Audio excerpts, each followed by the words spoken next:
We are done talking about graphics, but we are not done talking about your visual authority. As I explained, it's very important not just to grow your audience. Of course, it does help growing your audience, but also it is important to appeal to those who will be paying you money, paying your salary, which are sponsors, Patreons, and people who will be purchasing products and services that you advertise on your social media projects. So let's talk about your set. It's not as important when it comes to podcasts and if you're writing a blog, but nevertheless, as you will probably be expanding to other social media, which we'll talk in just a second and another part of this course, it is important to at least keep this in mind. So let's talk about it. Now this is the list of the most common places where people create their videos or pictures, if they're on Instagram or any other social media platform where pictures is the main content.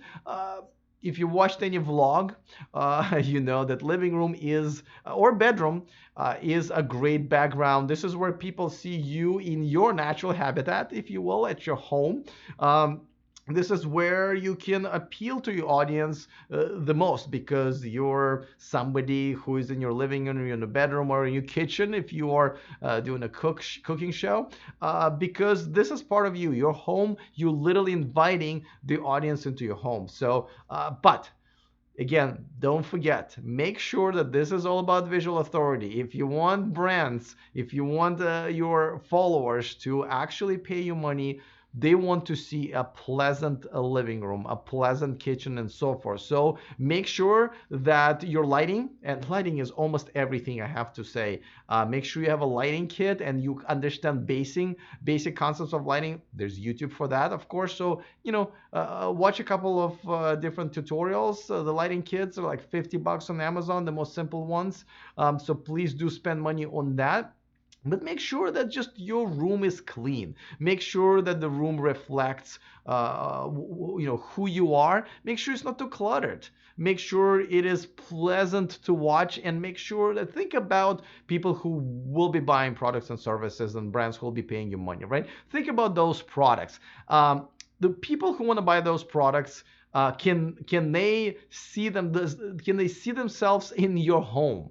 Right? Is your home? Can your home be their home, or is it the home that they might want to have? Is your kitchen a kitchen that they see themselves in? If you're selling, either pans or recipe books and so forth, just make sure that they match. Right? A messy bedroom probably would not be a good appeal to those people who need to trust you to buy your product. Like, oh, this person is kind of messy. I'm not really sure if I can trust that person. Or, this kitchen is kind of messy. I'm not really sure if I want to, take cooking advice from somebody who doesn't really do the basics of cooking, which is working in a clean environment.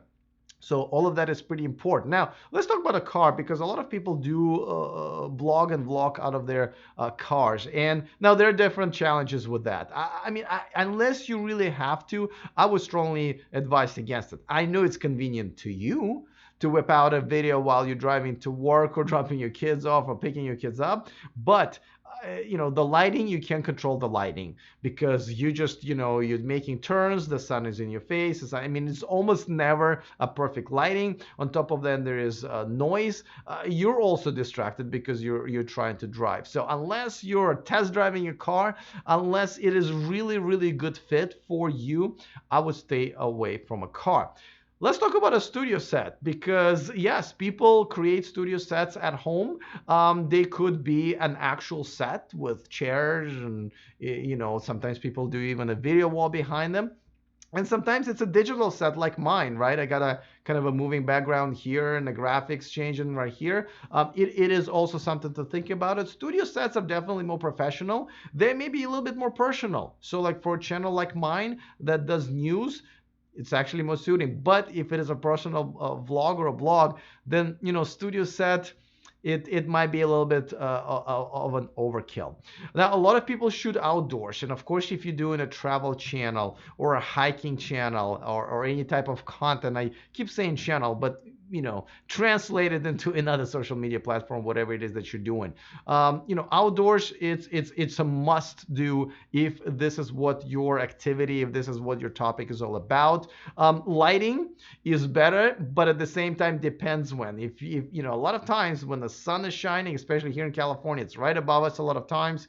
The shadows are really harsh. The overexposure, it's really really tough. Sometimes you do even want to have a lighting kit because you want to get in the shade. First of all, because you're not sweating, but secondly, so you don't have as many shadows. The lighting is more even on you, but then you actually put more light on you because your background is probably in the sun, and you don't want a huge contrast differential, which will actually screw up your video or pictures. So outdoors, must have if that is very relatable, but make sure to get your lighting correct as well. But if there's wind, make sure you have wind screens and make sure that your audio still sounds great. If you're doing a lot of stuff on locations or just overall, let's say you're reviewing hotels and hotel rooms, or you're doing car shows like I do a lot of times, then yes, it's a great idea. Once again, lighting and sound is everything. A lot of times, for example, I struggle with car shows where all the lights shine from above, and this is like having sun where the shadows are really really harsh. And yes, the cars look great, but I look about 50 years older because of all my bags underneath my arms, because of the shadows. Now, to me, it's not maybe as big of a deal, because the eyes are not really on me, they're most likely on the car behind me, or just the attention goes to what I'm saying rather than looking at me. But if you're doing a beauty vlog or a blog, that's like, it's important that you look good. Then obviously locations is something where you're going to struggle with lighting. And again, sound is another thing. Don't forget, if you're doing a YouTube video, or really more and more platforms like Facebook and Instagram, and there is a background sound of a music playing, most likely copyrighted music playing, you do not want to shoot your video there at all, because YouTube will figure it out that Justin Bieber's song or Britney Spears song or whatever is playing out there, and they'll give you a strike. And as you know, strikes is something that can make you lose your channel. Same thing goes for Instagram and Facebook. They do have the sound ID, something that determines if there's a copyrighted music playing in the background.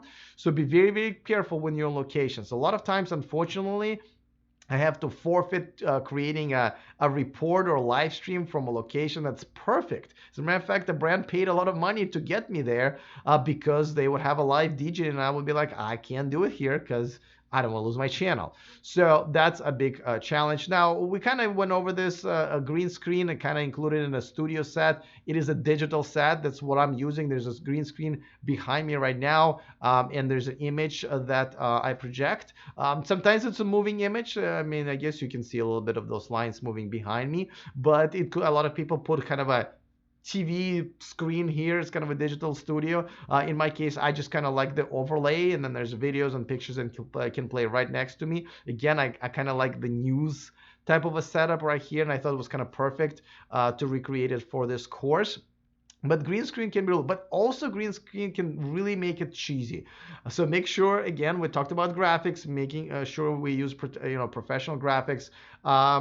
Make sure it doesn't look cheesy, because it can either really appeal for the brands and really create your visual authority for those who are ready to pay money to you or for your products and services, or they'll be like, wow, that is really low budget over there. And again, unless you're just kind of a vlogger, it's going to be a tough sale, especially with the brands. Now, obviously, this is kind of a list of the most common types of sets, but whatever it is that you decide, whatever it is that goes with your topic, make sure that the sound and the lighting is at least as best as you can get them, without having viewers and especially sponsors go like, this is not quality content at all.